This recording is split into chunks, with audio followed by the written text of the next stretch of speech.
আজকের এই দিনে বিদ্যাসাগরের শিক্ষা আদর্শ আমাদের জন্য অত্যন্ত প্রাসঙ্গিক।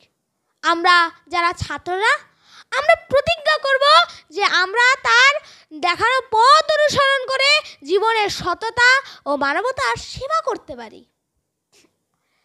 তার আদর্শ শিক্ষা আজও আমাদের মনে ওর প্রেরণা যোগায়। শিক্ষা শুধুমাত্র পাঠ্য বইয়ের মধ্যে সীমাবদ্ধ ছিল না, তিনি মানুষের নৈতিক মূল্যবোধ ও মানবতার সেবার প্রতিও বিশেষ গুরুত্ব রেখেছিলেন।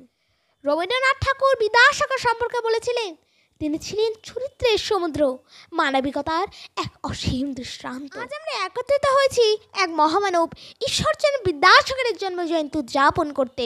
বিদ্যাসাগর মহাশয় ছিলেন এমন এক প্রতিভা যিনি আমাদের সমাজকে উন্নতির পথে নিয়ে যেতে অসামান্য অবদান রেখেছেন। তিনি শুধুমাত্র একজন মহান শিক্ষাবিদ ছিলেন না, তিনি ছিলেন একজন মহান সমাজ সংস্কারকও। তীব্র সামাজিক প্রতিরোধের বিরুদ্ধে গিয়ে রদ, বিধবা বিবাহ প্রচলন, শিশু শিক্ষার প্রসার, নারী শিক্ষার প্রচলন প্রভৃতি বিষয়ে অগ্রণী ভূমিকা পালন করেছিলেন। 1820 খ্রিস্টাব্দে ঠিক আজকের এই দিনটিতেই মেদিনীপুর জেলা বিরসিংহ গ্রামে এক দরিদ্র ব্রাহ্মণ পরিবারে তিনি জন্মগ্রহণ করেছিলেন। তার পিতা ছিলেন ঠাকুরদাস বন্দ্যোপাধ্যায় এবং মাতা ছিলেন ভগবতী দেবী। তিনি দরিদ্র ব্রাহ্মণ পরিবারে জন্মগ্রহণ করা সত্ত্বেও কিন্তু দারিদ্রতাকে কখনো দমাতে পারেনি। প্রতিকূলতার বিরুদ্ধে তার আপোষহীন সংগ্রাম ছিল রূপকথার মতো।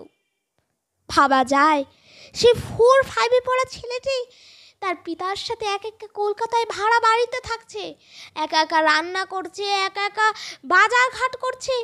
বাড়িতে আবার কেরোসিন তেল নেই, আলোও নেই। কি করবে?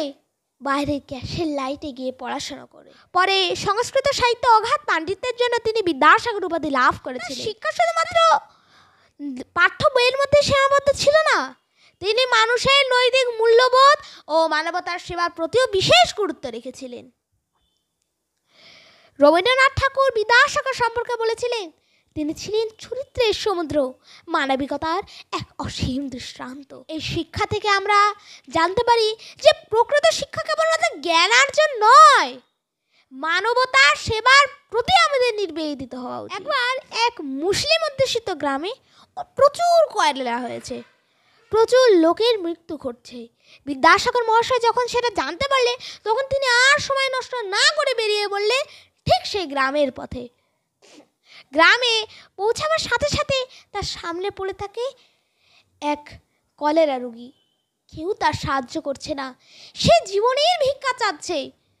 ঈশ্বরচন্দ্র বিদ্যাসাগর তার জীবনে পরোয়া করেননি, কলেরা রোগ হওয়ার পরোয়া করেননি।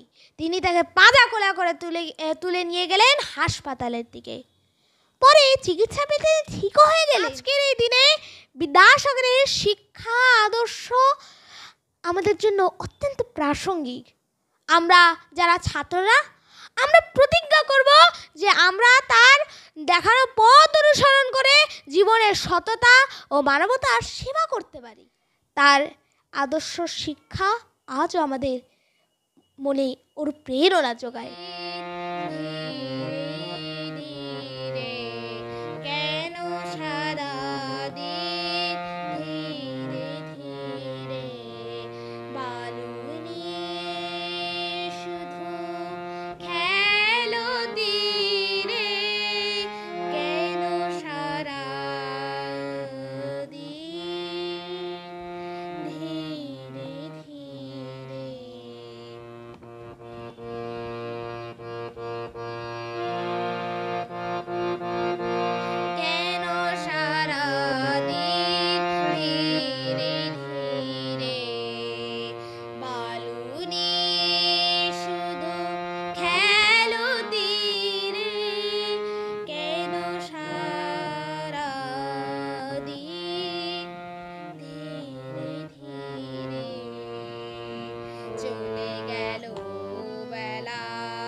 এসো